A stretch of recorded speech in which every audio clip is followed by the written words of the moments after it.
Good afternoon, everyone. Welcome to Staying Healthy at Home Gardening. I keep saying we're going to rebrand it and rename it. We still haven't done it, but that's the pandemic name that we came up with a year ago. Today we have a special guest, Matt Bunch. He's the horticulturist with the Giving Grow program of Kansas City Community Gardens, and he is going to talk to us about fruit trees and berry plants. And I'm really excited. One thing I'll let you know is this program is going to maybe go a little longer than our normal 30 minutes. We know some people will have to jump off. If you have to jump off, that's fine. It's not going to hurt our feelings. And I'll be recording the whole thing. So if you have to come back and watch the recording later, that's fine. But we hope that you can stay as long as possible. And with that, I'm going to turn the time over to Matt. All right. Well, thank you very much, Jenny. And actually, the berry plants, I'm not going to focus on too much because this would be a 2-hour presentation, but you'll still get a little bit of knowledge about berry plants. So really, this is selecting and planting fruit trees for the Kansas City area. So we are really focused more on Kansas City, the Midwest in general. However, some of this can apply throughout the country. So a little bit about our organization and what we do. So I'm with the Giving Grove as part of Kansas City Community Gardens. And so Kansas City Community Gardens has actually been around since, gosh, 1987, I believe. As part of a fixture in the community. So we help everybody grow edible plants, so vegetables and fruits, but we do try to reach out to a lot of lower income communities as well. And so we make all of these fruits and vegetable plants very economical.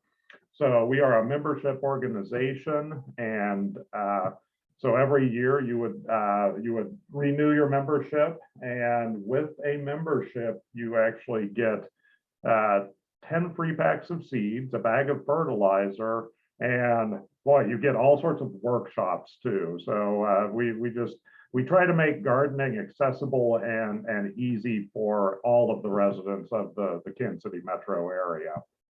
So with that, it is the best deal in town, yes. With that, I will go ahead and get into the presentation here. So this is all about fruits and veg. And so what do you need to know? This is new to me. How do you become a member? Well, I can talk about that. So actually you can go to kccg.org and sign up to become a member. Now you may have to come, there we go. You may have to come into the office because if you are, let's say, a green card member, which is our $2 a year membership, you would have to show proof of income. Yellow, and we also have yellow and blue memberships, and those are kind of middle and upper income. So it's sliding income scale memberships. Oh, and also, Jenny, were you able to share the documents? I will send them after this, and okay. I will also send the link to the Kansas City Community Gardens page as well, okay, so that folks can see where to join. Yeah, great.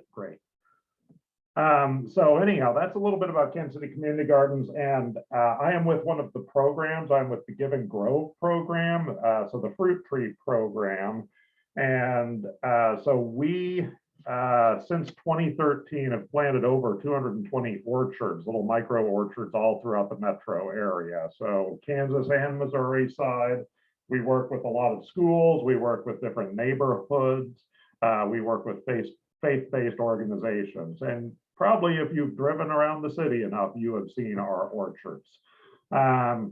So with that, let's talk about fruit trees and planting fruit trees in our area. So first off, when you're selecting for wanting to plant fruit trees and berries, site selection is huge. You basically, and we'll get into this, variety selection is also huge because not all varieties are created equal. There are hundreds of varieties of apples, actually over 1,000 varieties, and depending on who you ask, there are many thousands of varieties of apples. However, only a few can grow really well around here. So we'll talk about that. We'll talk about purchasing fruit plants and sort of how you would generally go about doing that. And then talk about planting of the fruit plants. And then so yeah, we'll talk about all of that within this presentation. All right. So first off, with site selection, really in order to have healthy fruit and a healthy tree, you have to have pretty much full sun. And that can be tough in some of our sort of more urban forested areas. But if you don't have a good, 8 full hours of sun, then you probably won't get that good of fruit production. So that's something to really think about. Also realize that morning sun has a better value than evening sun, for example. What morning sun does is it can dry the dew off of foliage. It can dry the dew off of fruits. And what that does is it helps mitigate a lot of the fungus and or fungal diseases that can affect a lot of these fruit trees. Air movement is also very good, which once again can be tough in a lot of our urban areas. However, if you do have a full sun open air area, that would be one of the better places to plant your trees. We like to have soil that has good drainage.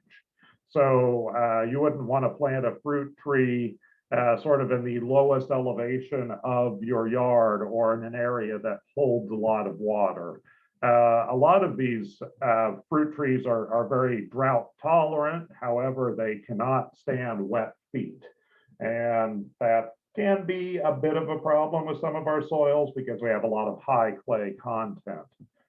And speaking of soil, deep loamy soil, well, good luck if you can get it. But there are ways that you can amend your soil. And we'll talk about that a little bit later too. And then there's soil fertility, and there are some soil amendments that we do recommend when you plant trees, just to make sure that you have a proper pH, which the pH of most of our fruit trees, they like a 6.5 to 7 on the pH scale.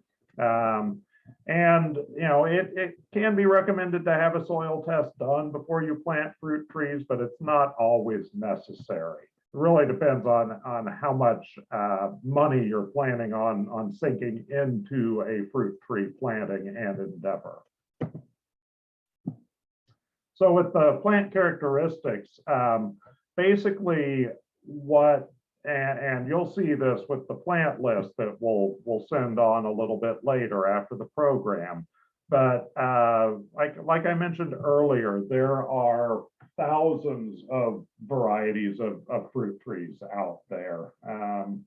And so let's say a Honeycrisp apple, for example, everybody loves a Honeycrisp, or everybody loves a Pink Lady apple, but these also they don't have good resistance to a lot of the common apple diseases. And being here in the Midwest, we have a lot of not only apple diseases, but pear diseases, peaches, etc. So all of these things are problems. So we want to have varieties that have good disease resistance.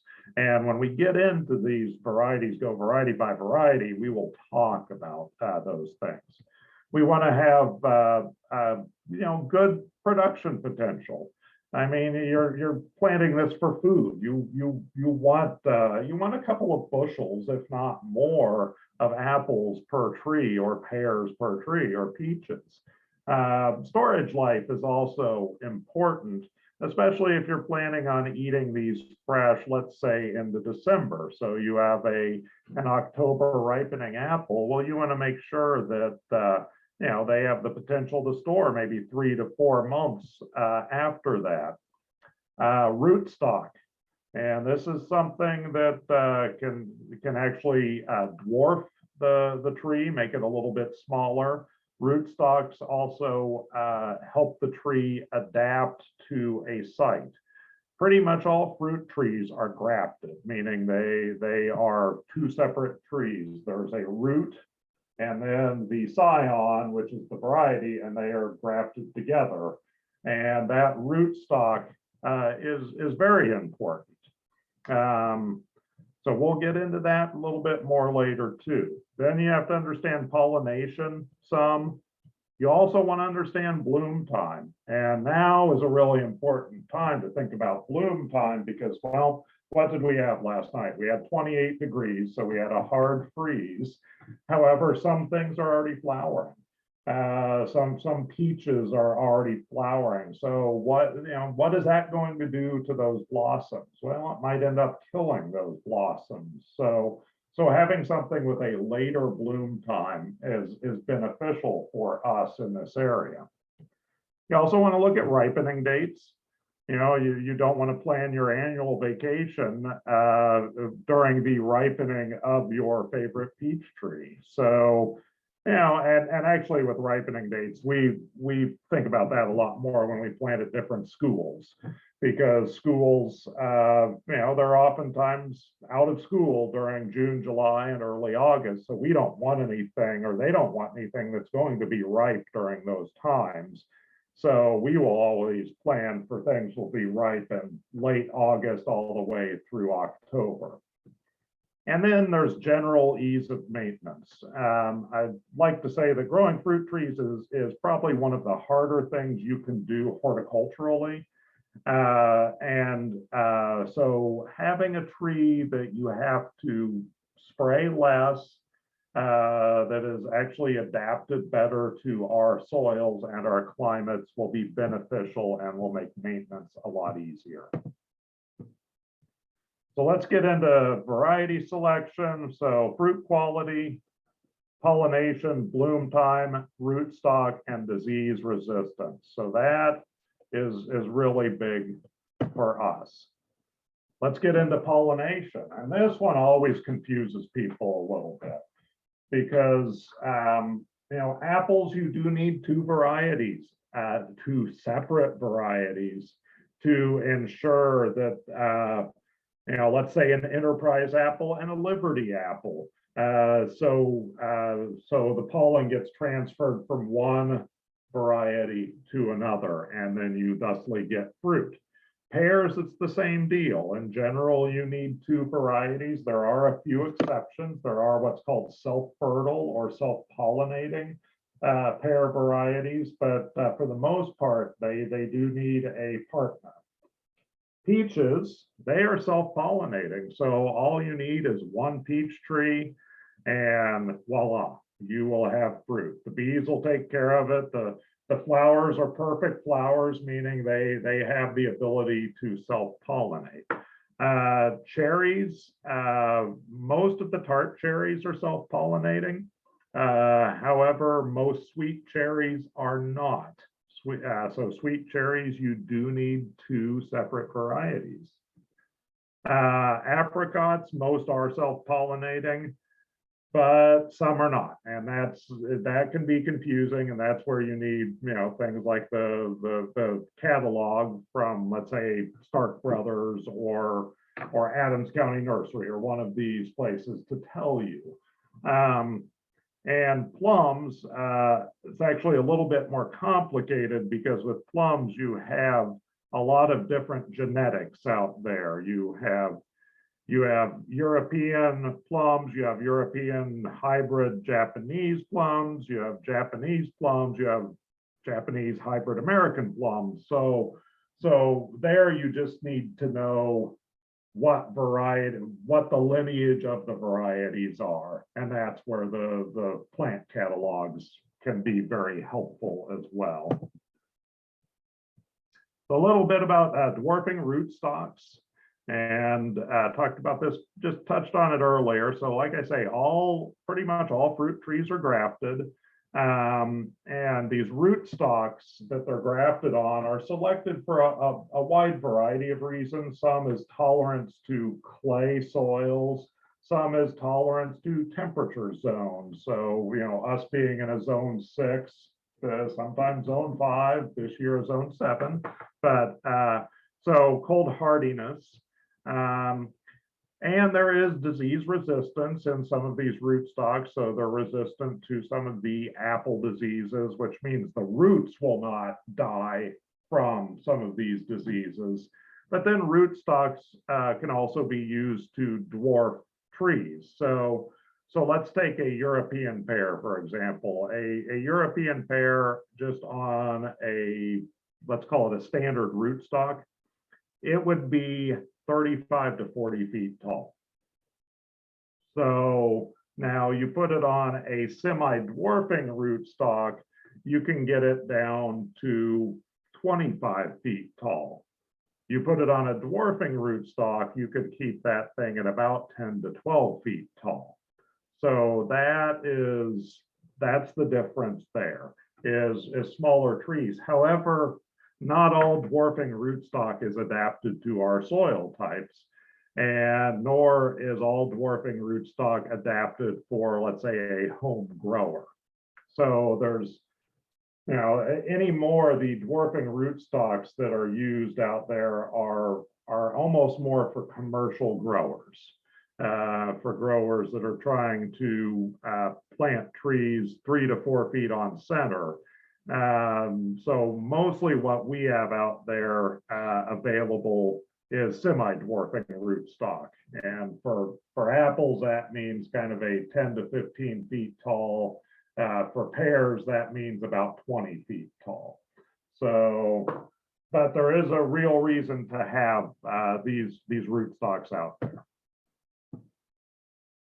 So when you're out there buying fruit trees, not only think of the rootstock, but also think about the variety that you want, and not the varieties that are just available, let's say. There are actually a lot of things that are sold at hardware stores and nurseries that may not necessarily be the most disease-resistant varieties. And may not be actually adapted as well to our climate. So that's why a lot of the varieties that I'll show you later are really important for our area. And this is a kind of a long-term investment too. So these are the kind of types of the ways that you can purchase fruit trees. Every year at Kansas City Community Gardens, we do actually a bare root fruit tree sale. It is a pre-order. It's over for the year. We start this the beginning of February, and the sale ends the first week of March. And so basically you would put in a pre-order for a bare root tree, and this is exactly what a bare root tree will look like. It's roots that aren't attached to soil, and you have branches. Some of these others, most people are probably familiar with purchasing a container tree from various nurseries. Balled and burlap, you don't see that too often for fruit trees, however. So here would be sort of your typical container grown tree. And this is actually what happens in those containers. So these trees are planted in the containers and oftentimes planted bare root. However, as they live in that container for a number of years, or even a year or two, their roots start to spiral. And that does become a bit of a problem when you go to planting a container tree. So it's why we do this bare root sale every year to kind of avoid all of these circling roots. And you end up getting a bare root tree that it may be smaller.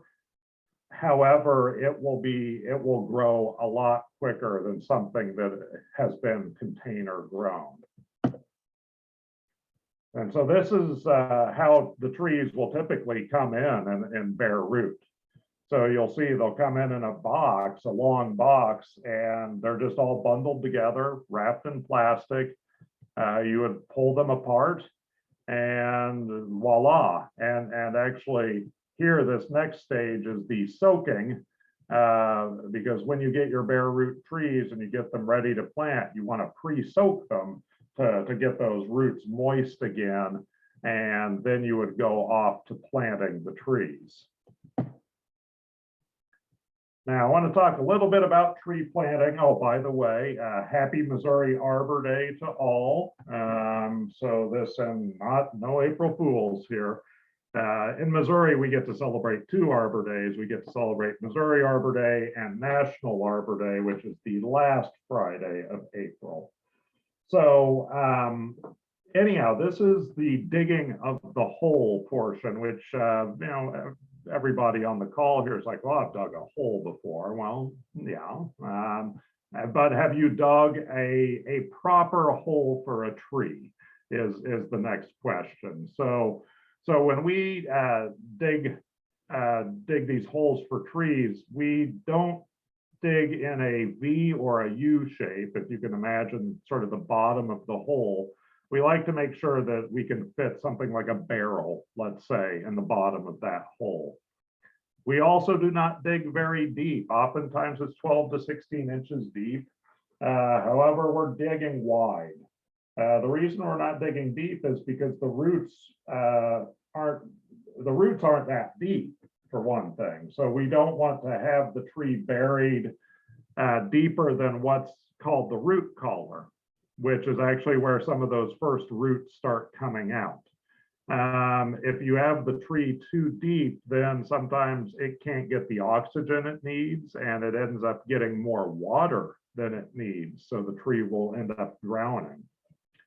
So there's the graft, and that would be right here. Typically, the graft is somewhere 2 to 6 to maybe 8 inches above that final soil line.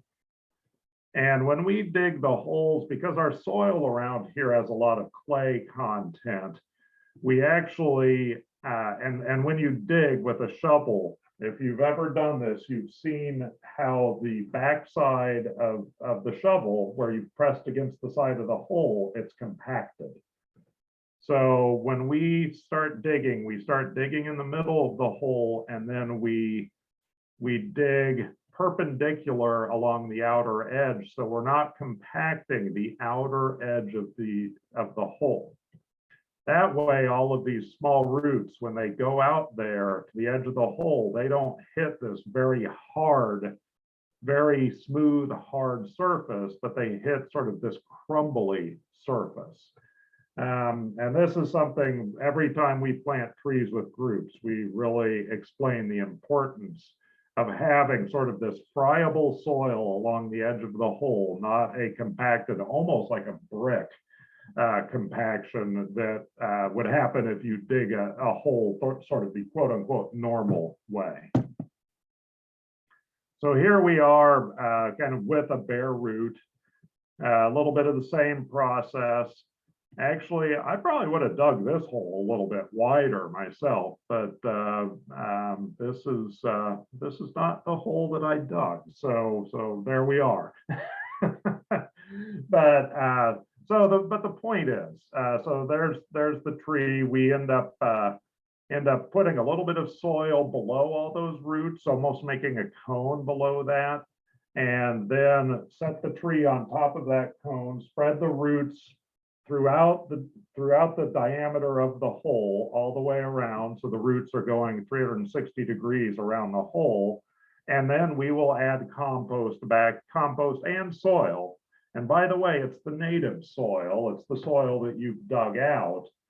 That's the other part about this. A lot of people will want to put in all new soil or potting mix or something like that. However, the problem is, if you have something that is going to be sort of too rich or too easy for those roots to grow in, once the roots do get to that outer edge of the hole, they won't be able to actually get into the existing soil. They have been babied too much by this really soft, buttery soil. So it's very necessary to actually mix the native soil back in. But it's okay to add compost because compost adds good organic material. You just only want to add maybe a third compost to 2/3 of the existing soil. And then finally, once you're done with the actual soil backfill, you would end up mulching the tree. And this is something where a lot of people, you look down here, you see the mulch volcano, the mulch that is mounted up against the trunk, versus what we call the mulch donut, which is the correct way. The problem with the mulch volcano is that mulch is up against the trunk and it's causing moisture to just build up against that trunk. And that moisture will then start to rot away the bark, and sometimes you can get insects in there and you could get fungus in there. And if you remember with these fruit trees, they have that graft. Well, that graft is a wound, and so that wound could actually become infected.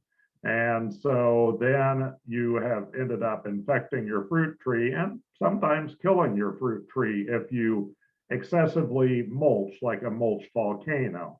So we're always fond of mulch donuts and not mulch volcanoes.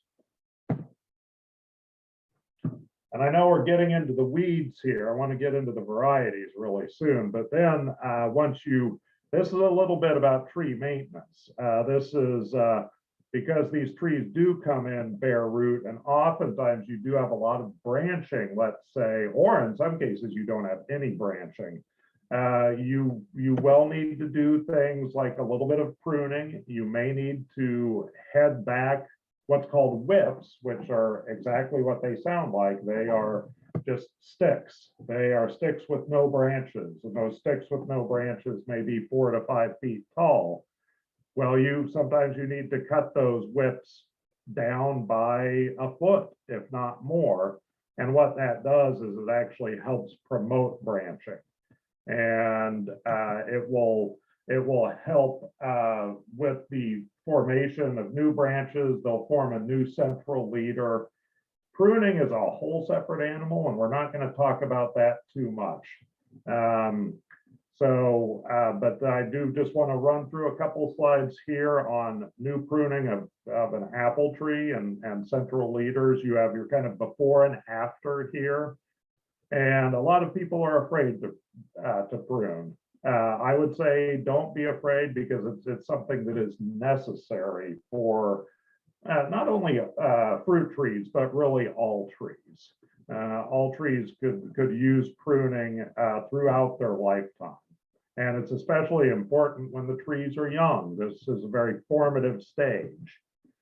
We also like to prune because of branch strength, for example. If you don't have good wide branch angles and you have narrow branch angles are more likely to crack and break because you have poor wood connection and you have poor sap flow. So another very good reason to prune. I don't know if we'll do a pruning webinar later with Kansas City Community Gardens, and Sarah asked this question. With Kansas City Community Gardens, we've done pruning workshops. We've already done those for the year, but it's another reason to become a member of Kansas City Community Gardens, and you'll get the workshops are free. You'll just get access to them. You'll be able to see when we have them more. So, like I say, pruning is its own separate animal, and this is peach pruning.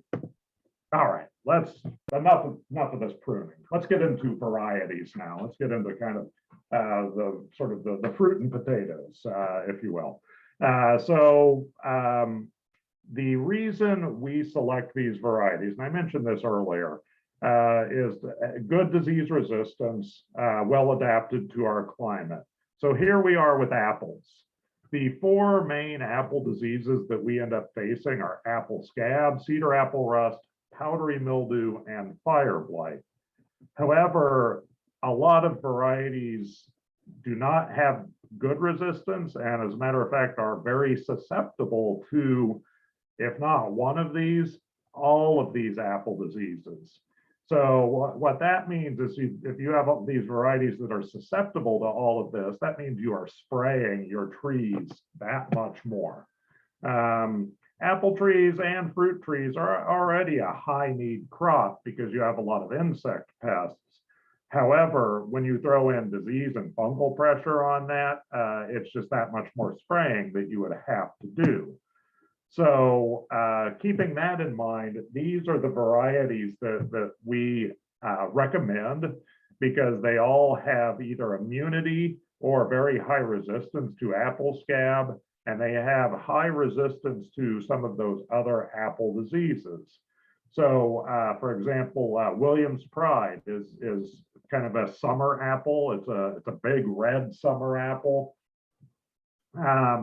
Pristine is perhaps my favorite apple. It is another summer apple, but it has such a good crispness and a good tartness. And this is actually Pristine up top here, getting the blush on it. So they'll kind of, I mean, they're actually pretty good green, but then they'll get gold, and then they'll get that little blush on them, and they are just such an excellent fruit. Some of the mid-season ones that do well are Red Free and Liberty. And we plant a lot of Liberty. They are, I mean, they're just very easy to grow. And the apples you can see here, these are actually Liberties down in the bottom photo. As they ripen, they will actually even get a little bit darker. They'll almost take on a purple type color.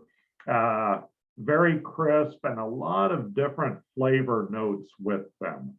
And then there's Enterprise and Sundance, and those are kind of our late season apples. Enterprise, the fruits can get very large. They'll get sometimes close to a pound in size.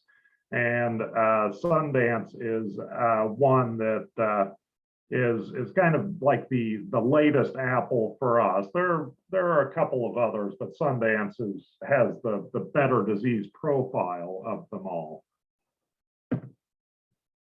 So let's get into the pears now. And these are the European pears. And so a lot of the reasoning for our selection of European pears is good resistance to fire blight. And fire blight is another one of these diseases that will come through and actually kill the tree entirely. So these are all varieties that have really good resistance to that. And Haro Delight is one of them. It is a July ripening fruit, which is very early for a pear. It's very productive too, very productive and precocious. And by precocious, I mean it will start to produce very early on in its life. So by the third year in the ground, you can actually expect a good number of fruits. Whereas a lot of other pears, it takes them a little while to really get started into production. You know, you're looking at year maybe 5, year 7 for production on some of these other varieties. Blake's Pride is another one. It ripens right after Haro. Honey Sweet is one that is partially self-fertile, meaning it actually is self-fertile. However, if you have another pear nearby, you will just get more crop. Warren, it's the same deal. And the pears on Warren are very big. So it's one that, and being self-fertile, it's also nice. Most of these we have offered in our bare root plant sales. Potomac we like a lot because it's a very uniform grower. It's very, very quick to get nice branching on it. And then once it does start production, it's a solid workhorse of a pear tree. Asian pears are another one that we really like a lot. And if you've never had an Asian pear, especially right off the tree, it's they're like sweet water in the summertime. The fruits are very crisp. So imagine a nice crisp apple. However, the flavor is sometimes the flavor is kind of butterscotchy. They're very unusual, but very good. And they do quite well around here. They start producing fruit pretty early, and they'll produce large crops pretty early too. Shinsui is one of our favorites. It's one that ripens very early in July. The other thing is too, Asian pear. The reason we've selected these is they have more fire blight tolerance. Now, I will tell you that Asian pears in general get fire blight, but these are ones that have more tolerance to the fire blight disease. So Shinsui we like, Chojuro we like as well. It is incredibly butterscotchy. It's almost too butterscotchy for me, however. I mean, some people have a good sweet tooth.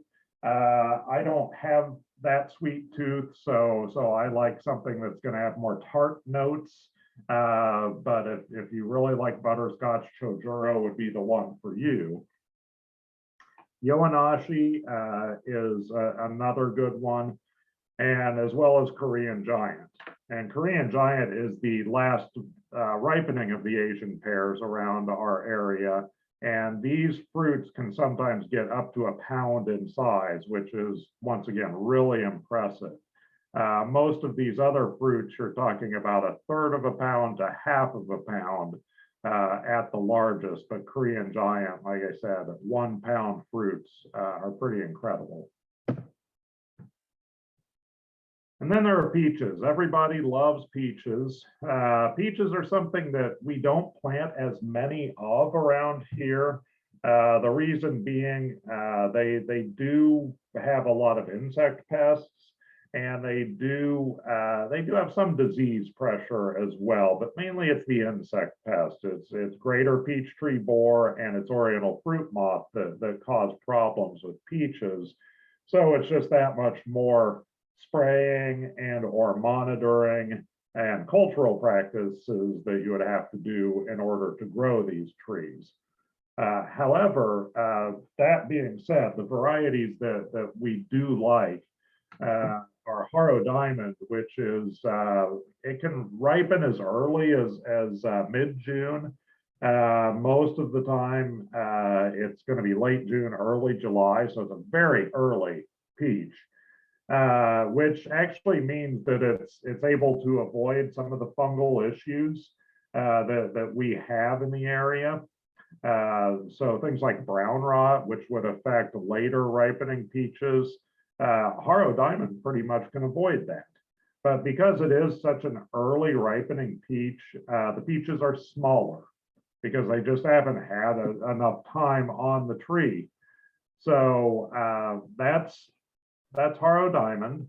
Red Haven is one that is pretty much like the standard peach for our area, and a lot of growers have been growing this for quite a while now. The one good thing, not only is it a tasty peach, a very nice red peach, the other thing is Red Haven actually has some natural resistance to peach leaf curl, which is something that all peaches can get. And the leaves will basically curl up in mid-April, mid to late April, and the tree just looks horrible. The leaves will fall off the tree and they will refoliate. But Red Haven, having that natural resistance, will actually be able to withstand a peach leaf curl infection and be just fine. If one of these others gets peach leaf curl, the tree will live and it will continue to live. However, the crops will be smaller because you don't have as many leaves on the tree to be able to provide for the fruit. And then there's Contender, which is very similar to Red Haven, but the peaches are a little bit larger. It's kind of a workhorse of a tree.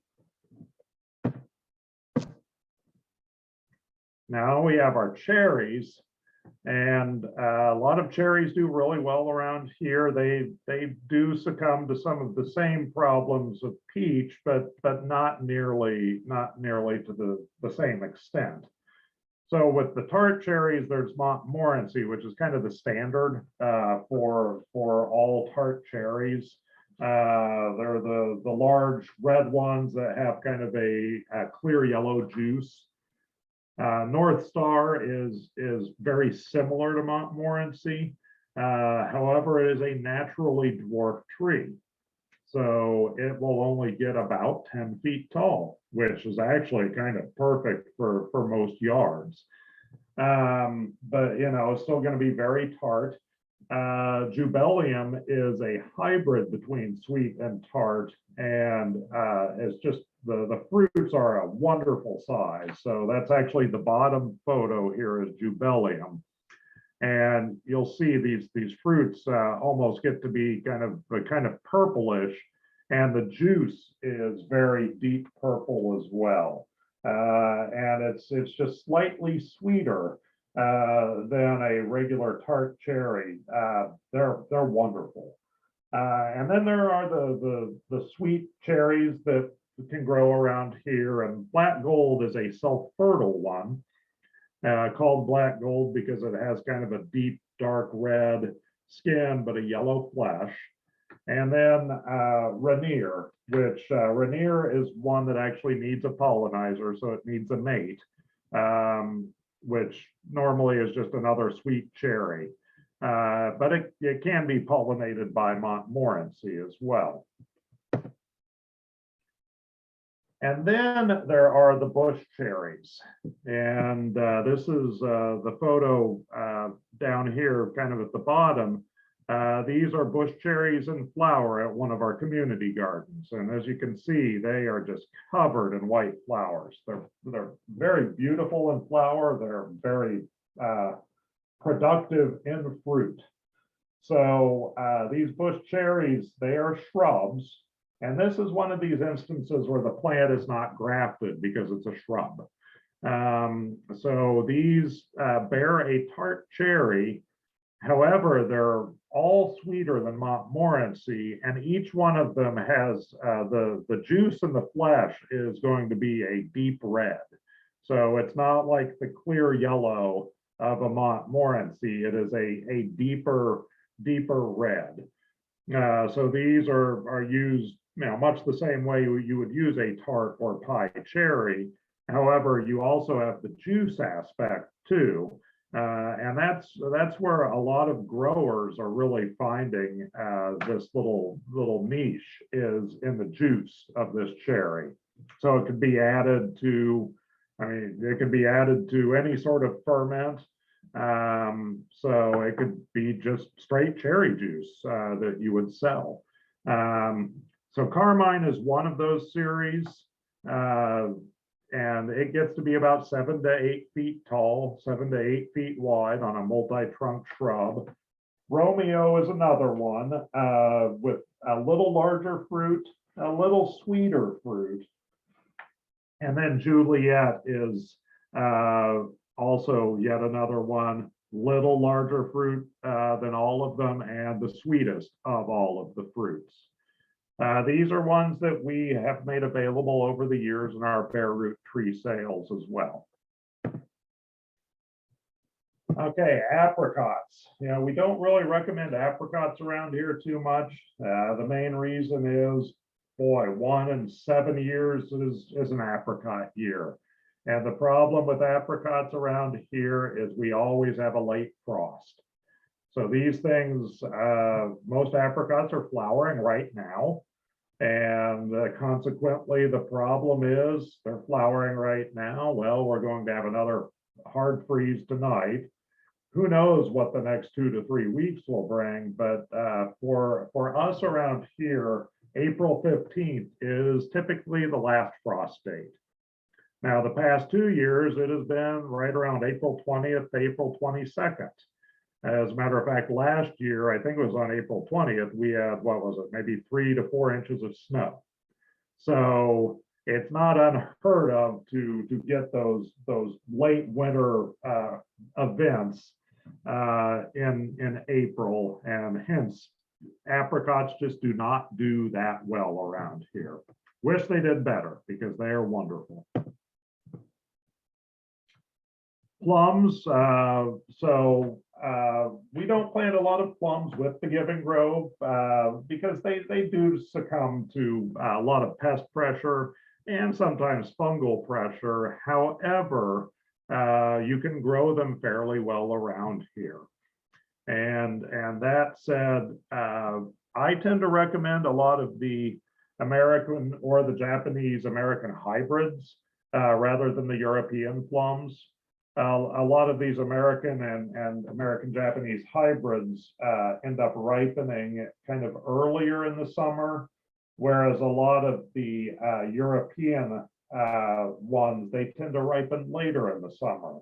And the problem is with a later ripening fruit, and especially a later ripening soft-bodied fruit, you just have that much more time that fruit is on the tree for insect or fungal pressure to come in and take advantage of that fruit.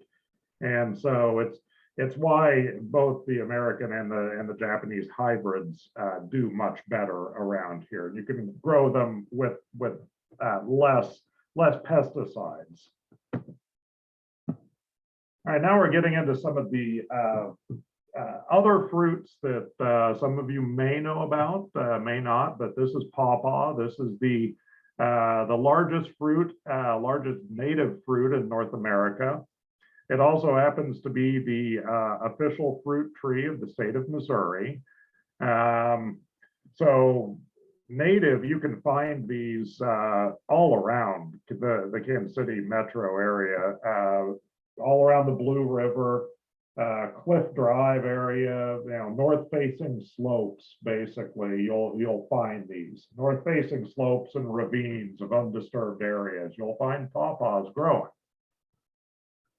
And so over the years, there have been a lot of varieties selected, and these varieties are selected for larger fruits and less seeds. Because if you go out and collect pawpaws in August and September, you'll find that sometimes the fruits are pretty small, and when you get them, they have a lot of seeds in them. So these varieties, Susquehanna, Shenandoah, and Pennsylvania Gold, they've been bred for larger fruits and less seeds. These also are fruits that can grow in the understory. They don't need as much sun. However, if you do put them in full sun, they will produce that many more fruits. They are somewhat tough to get established, though. Here are persimmons, another native fruit. However, there's been a lot of research into persimmon breeding and persimmon varieties. The 3 varieties I have listed at the top, these are all the American variety of persimmon. And if you've gone out into the woods in October and November, you've probably seen persimmons, maybe even collected some. Some of these varieties, like Early Golden and Garrettson, they are actually ripe sometimes in late August and September. So you do not need a frost for a persimmon to actually be ripe. However, with some of the native ones, yes, you do. And the big thing about persimmons, because if you've ever been tricked by a persimmon, and some of us have, is this little top part connected to the top of the fruit and the stem. If the fruit itself falls off that calyx, that top little part of the stem, then the fruit is ripe. And if the fruit is soft too, so it has to be soft and it has to fall off of that top calyx. Now, this bottom variety, Nikita's Gift, is a hybrid between the American persimmon and the Japanese persimmon. And that's one that grows very well around here, and it definitely is a much larger fruit. It's going to be about 4 inches in size. Figs are another thing you can grow around here. Most people that grow these, you never get like a huge crop of figs, but it's a crop that is unique. It's very tasty.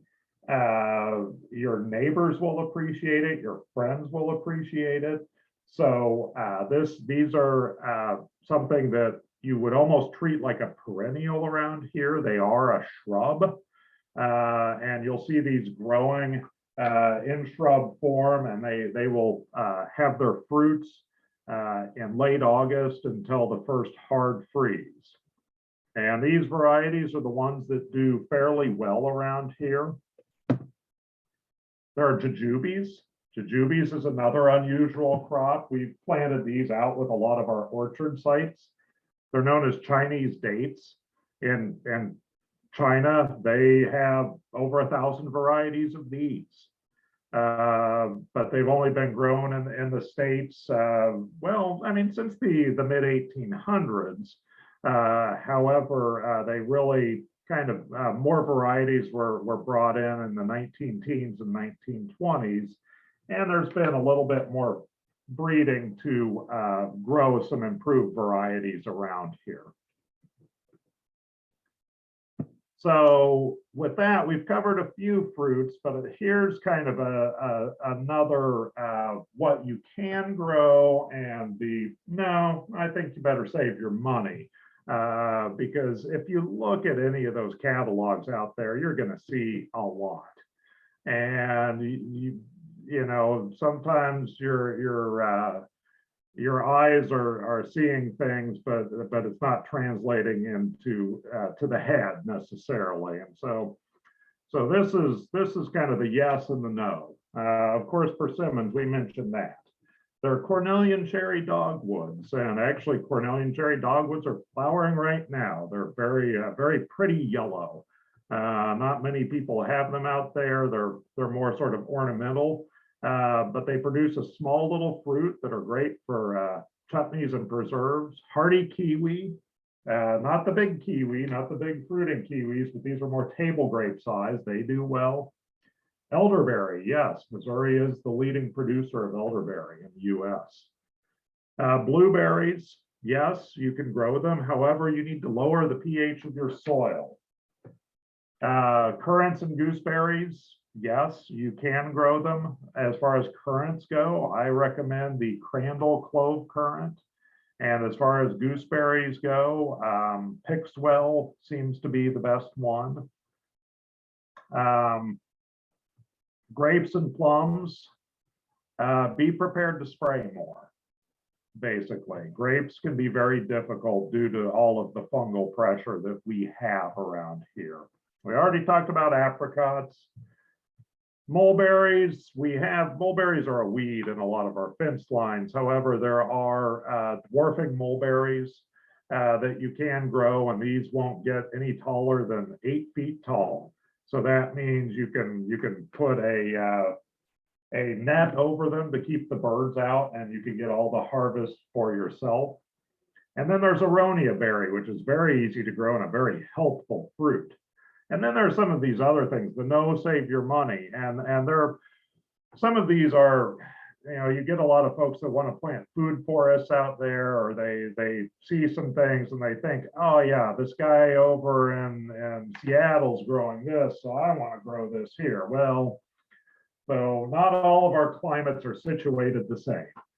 And so seaberry is one of those. Honeyberry is another one. Honeyberries they taste wonderful. However, we're too hot for them. Medlar, it's a fruit of antiquity, but it's a fire blight magnet. Same with fruiting quince. Alpine strawberries, a number of people started recommending those years ago, and it's like, no, just grow regular strawberries. Because regular strawberries won't burn out the way alpine strawberries. We do not live in the Alps here. So Nectarines, they're not worth the disease and the fungus, quite honestly. If you want well, just grow a peach. I think that's all I'm going to say there. Autumn olive, no, it's an invasive species, and a lot of people will grow autumn olive because it has a fruit and it's a nitrogen fixer, but it's also an invasive species. Same with goumi. And then there's goji berry. And goji berry, you know, it's healthy, but so are cherries, blueberries, and aronia. And goji berry, it really runs a lot. The fruits, they taste like kind of rotten tomatoes. So in my mind, it's not worth it. So with that, you know, I know I've gone overtime here a little bit, but so come and visit us here at Kansas City Community Gardens at the demonstration orchard and the beanstalk garden. So we're at 6917 Kensington in Swope Park, and you could see in this bricked in area, we have this children's demonstration garden. And over here, and this photo was taken probably in 2018, this is our newer demonstration orchard where we have a lot of these fruits growing. You'll have a chance to see them all. If you're not a member, we definitely would recommend you become a member, but come by in the least and visit. And so if there are any other questions, feel free to ask now. You can just unmute and ask, or you can type them in the chat, either way. While we're waiting, I learned a whole lot today, Matt. Thank you so much. Yeah, certainly, certainly.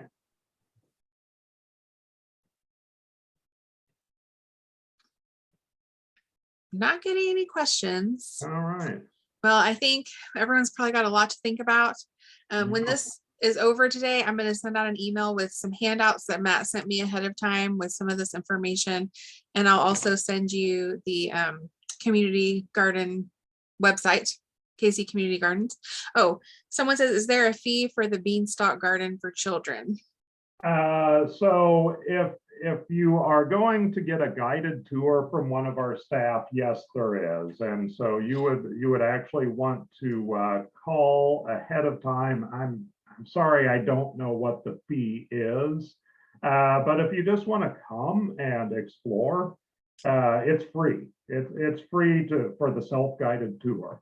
So if you want to bring your kids, but let's say you want to bring a school group or something like that, and you want a tour, yes, that's something that you would need to pay for. And you can contact, well, you know, I go to our website, kccg.org, and you can find the tours page there. And what were the recommended figs? So recommended figs, well, Hardy Chicago is one of them. And it's kind of been the sort of the standard for a while. It's a brown ripening fig. Let's see, Peter's Honey is another one. It is a yellow fig. And then Olympian is another one. So yeah, those three right off the top of my head are the ones. Now there's some other questions that came in. Oh, and can you tell me a little bit more about the figs? Yeah, so that's, yeah, because figs are sort of marginally hardy here. They do end up dying back to the ground every year, so you end up cutting them down every year. However, and this is however with multiple asterisks, there are ways to overwinter the wood. And by overwintering that wood, that means that the branching starts up higher and earlier on the plant, and then you get fig crops earlier, and you would get a much larger fig crop. So that is sort of a convoluted, you basically would have to insulate the figs in the winter time, and we've done some of that here. some of this is, mounding up mulch or caging them and putting in a bunch of leaves. Basically trying to keep it warmer than, I think, 16 degrees. So it's at 16 degrees where a lot of that wood starts to die. And so it'll die back, and the winter prior to this one, we got down to 13 below. No amount of insulation in the world was going to save any of the wood above ground on those figs. However, this year, with our insulating, we do have some of these canes that are alive 4 feet above the ground now. So it does depend on the winter, but if you do nothing, the plant will still live. The plant will still live. New shoots will emerge in late April, and you just won't get as large of a fig crop because they don't have as long to grow on the plant. So that's kind of the biology here for our Kansas City area and figs. And then was there a question about aronia berry? Yes, they had never heard of it. And I actually haven't heard of that either. So I'm curious. Yeah, so aronia berry is the same thing as chokeberry. It's called chokeberry because the fruits are actually very astringent when not ripe. And when ripe, they are still pretty darn tart. However, aronia berry is a berry that is a very deep purple. It has a lot of anthocyanins and antioxidants, and is used in a lot of juice blends. So you can find certain juice blends, which that's like the last ingredient is aronia berry, and it's there to help kind of boost the vitamin profile of the juice. So it's something that you wouldn't want to just take straight aronia berry in, but it's used in a lot of other processed foods. The shrub itself is very pretty in flower. It's just covered in white flowers. It makes kind of a handsome landscape shrub too. And then it gets these nice fruits about the size of blueberries on them. So if you come visit the beanstalk garden, we have aronia berry in a couple different locations. The other thing is it happens to be a native fruit also. So but yeah, so that's aronia berry. And I think that's all the questions. I think so. Well, everyone, thanks for joining us today. And Matt, especially thank you to you for presenting this. Yeah. And I hope that more folks will join the Kansas City Community Garden if they haven't already.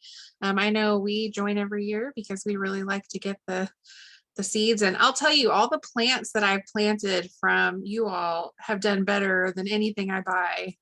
And it is because you choose these things that grow really well here, right? And so yeah, we want to make gardening as easy and as enjoyable as possible. Because life can be hard enough, but it can be very rewarding to grow some of these things and then to harvest and put them on your plate and say, yes, I did it. Yes, it's very exciting. It's very exciting. Okay, well, thanks everyone. Look for an email from me. It'll either be this afternoon or maybe Monday morning, depending on what I see when I get to my email inbox after this. But we wish you a wonderful afternoon and a wonderful weekend. Thanks so much. Yep, thank you all. Thank you, Jenny.